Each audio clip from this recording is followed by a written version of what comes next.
हे सर्व चरित्र दोष परमेश्वराने दूर करावेत याकरिता आमची संपूर्णपणे तयारी झाली होती. नमस्कार. SNBT फाउंडेशन संचलित प्रेरणा व्यसनमुक्ती केंद्राच्या या पवित्र वास्तूमध्ये आज उपस्थित असलेल्या प्रत्येक जिगरबाज मित्राला माझा मानाचा मुजरा. मी जिगरबाज हा शब्द मुद्दाम वापरला कारण इथवर पोचण्यासाठी, स्वतःच्या चुका मान्य करण्यासाठी आणि नव्याने आयुष्य सुरू करण्यासाठी जे काळीज लागतं ना, ते साध्या सुध्या माणसाकडे नसतं, ते तुमच्याकडे आहे. आज आपण एका अशा वळणावर उभे आहोत जिथे भूतकाळाची काट टाकून भविष्याची गगन भरारी घेण्याचं रूप आपल्याला धारण करायचं आहे. आजचा आपला विषय आहे 6वी पायरी. हे सर्व चरित्र दोष परमेश्वराने दूर करावे याकरिता आमची संपूर्णपणे तयारी झालेली आहे. या विषयाची सुरुवात एका शेरने करूया. मंजिल क्या है, रास्ता क्या है, हौसला हो तो फासला क्या है. मित्रांनो, 4 आणि 5व्या पायरीवर आपण आपला कचरा, आपले दोष, आपल्या चुका शोधून काढले. पण आता प्रश्न असा आहे की तो कचरा तसाच डोक्यावर घेऊन फिरायचा आहे की तो कायमचा फेकून द्यायचा आहे. मराठीत एक म्हण आहे, स्वभावाला औषध नाही आणि कुत्र्याचं शेपूट नळीत घातलं तरी वाकडं ते वाकडंच. पण मित्रांनो,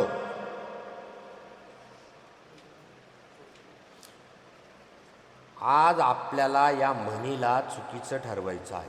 व्यसनात असताना आपल्या अंगात काही दोष भिनले. राग, अहंकार, लबाडी, खोटे बोलणं आणि स्वार्थ हे आपले चरित्र दोष, कॅरेक्टर डिफेक्ट्स होते. नशा ही फक्त एक सवय होती, पण तिला खतपाणी घालणारे हे दोष होते.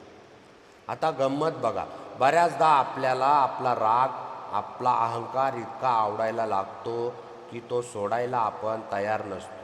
आपल्याला वाटतं, मी जर रागवणं सोडलं तर लोक मला किंमत देणार नाही, मी जर माज दाखवलं नाही तर दुनिया मला तुडवेल. पण एक हिंदी म्हण आहे, बोया पेड़ बबूल का तो आम कहाँ से हो. जर आतमध्ये रागाची आणि अहंकाराची काटे पेरले असतील तर आयुष्यात सुखाचे आंबे कसे मिळतील. ही 6वी पायरी असं सांगत नाही की रातोरात तुम्ही संत बनाल. ही पायरी एक गोष्ट सांगते, तयारी, विलिंगनेस. हे परमेश्वर, हे माझे दोष मला आतून जाळत आहेत, मला आता हे नको आहेत, मी हे सोडून द्यायला पूर्णपणे तयार आहे. ती ही अवस्था आहे. एक हॉट एअर बलूनचं उदाहरण घ्या. जो फुगा आकाशात उंच उडण्यासाठी तयार असतो, पण खाली वाळूची पोती बांधलेल्या असतात, ती त्याला खाली खेचत असतात. जोपर्यंत तुम्ही ती वाळूची पोती म्हणजे तुमचं चारित्र दोष खाली फेकून देत नाही, तोपर्यंत तुम्ही यशाच्या आकाशात उडूच शकणार नाही. पैरों को खोल, जमाना उड़ान देखता है. पैरों को खोल, जमाना उड़ान देखता है. जमीन पर बैठकर क्या आसमान देखता है.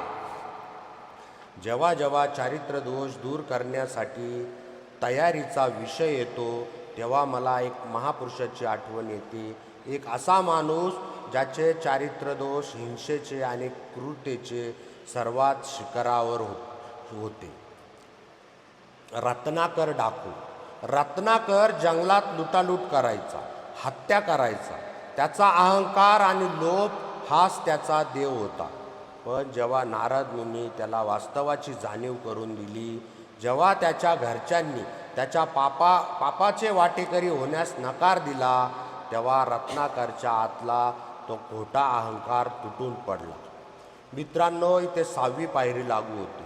रत्नाकर लगेच वाल्मिकी झाला नाही. त्याच्या तोंडातून राम राम शब्दसुद्धा फुटत नव्हता. पण त्याने काय केले, त्याने आपले शस्त्र खाली ठेवले, त्याने आपला अहंकार जमिनीवर ठेवला आणि तो नारद मुनीच्या चरणी लीन झाला. त्याने संपूर्ण तयारी झाली होती की माझ्यातले हे हिंसेचे दोष काढून द्या, मी आता रिकामा झालो आहे आणि त्याच रिकाम्या शुद्ध झालेल्या रत्नाकरचे पुढे जाऊन महर्षी वाल्मिकी झाला, ज्यांनी अजरामर रामायण लिहिलं. जर एक हिंसक डाकू स्वतःचे दोष परमेश्वराच्या हवाली करून महाकाव्य लिहू शकतो, तर तुम्ही आणि मी स्वतःच्या आयुष्याचं एक सुंदर काव्य नक्कीच लिहू शकतो. मित्रांनो, आज SNBT फाउंडेशनच्या या प्रांगणात बसून स्वतःच्या छातीवर हात ठेवा आणि स्वतःला विचारा, मी थकलोय का हा खोटा अहंकार मिरवून? मी थकलोय का हा माझ्या रागाच्या ज्वाळांमध्ये स्वतःला जळून? जर उत्तर हो असेल तर आजच परमेश्वराला, तुमच्या इष्टदेवाला किंवा ज्या निसर्ग शक्तीला तुम्ही मानतात तिला सांगा, देवा, हे माझे दोष आता मला नको आहेत. मी हे सर्व तुझ्या स्वाधीन करत आहे. मला यातून मुक्त कर. यशाची व्याख्या काय आहे माहिती आहे? बँक बॅलन्स किंवा मोठी गाडी नाही.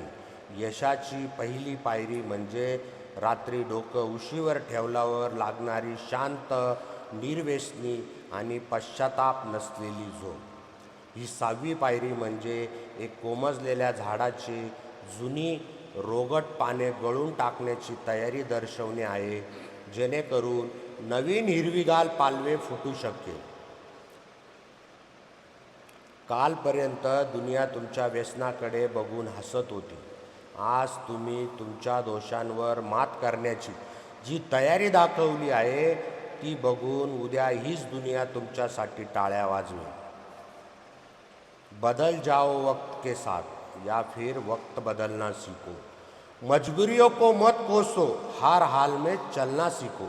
आजपासून आपण आपले दोष त्या वर बसलेल्या शक्तीकडे सोपूया आणि नव्या सकारात्मक आयुष्याकडे पाऊल टाकूया. SNBT फाउंडेशनच्या प्रत्येक कार्यकर्ता या प्रवासात तुमच्या पाठीशी ढाल बनून उभा आहे. जय हिंद, जय महाराष्ट्र.